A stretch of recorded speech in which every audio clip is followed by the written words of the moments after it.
Good morning, everyone. So, some of the most glamorous events in human history are enthronements or coronations. This is where a new ruler takes up the throne with a lot of pomp and circumstance. We have all probably seen a version of this with the U.S.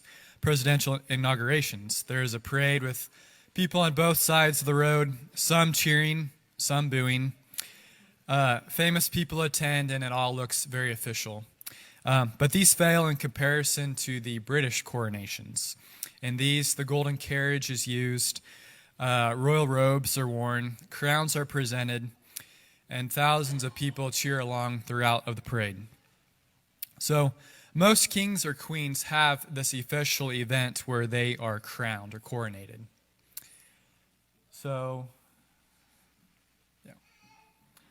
So I had one of these events as well, and as you can see, I look very thrilled to be wearing this strange hat on my head. But we mention Jesus a lot this time of year as king. But question for us is, when was his coronation? I think to answer this, we must acknowledge Jesus is not your normal king. With a different type of king comes a different type of kingdom. You know, Jesus came from the royal blood of David, but was born to peasants. He wasn't born in a palace, but in a stable. And he didn't have servants meeting his every need, but rather spent his life serving others. With all that said, you can guess his coronation was unlike anything we have ever seen. In John 12, Jesus began to talk about his death. In verse 23, he says, "The hour has come for the Son of Man to be glorified." The word for glorified means to praise or to honor. Those are not the usual words you would use to describe someone's death. In verse 32, he further describes his death when he says, "When I am lifted up from the earth." And the word there for lifted up means to exalt. So Jesus describes his death as one in which he will be exalted up in praise and honor. You see, the Gospel of John is making the case that the crucifixion is actually Jesus' coronation.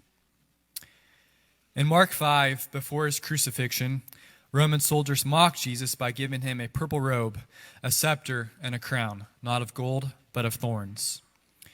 And in Luke 23, Jesus is paraded through the streets, not in a golden carriage or on a horse, but in front of a cross. And instead of receiving shouts of praise, he is ridiculed and sneered at. And then above his head on the cross is a sign that says, "King of the Jews." So what does it mean that Jesus' coronation is a crucifixion? And what does it mean for us Christians that we are members of a kingdom whose king is like this? Well, many books could be written to answer these two questions. But one thing I think we can conclude is that Jesus was wholeheartedly motivated by sacrificial love. Nothing else can explain this event. And his invitation to join his kingdom is not to come and get rich or to find worldly success. It's an invitation to come and die so that you might live. The cross looked like death, but it was also the event in which Jesus is coronated, when he is exalted to be praised as king. And we are to follow his example. In his kingdom, we do not bear swords, but crosses. And as Martin Luther King Jr. said, the cross always precedes the crown that we wear. So as we partake in communion today, I want us to reflect on the fact that our King's body was broken and his blood poured out for us. And it reminds me of a song. The lyrics go like this: "Amazing love, how can it be that you, my King, would die for me?" Amen.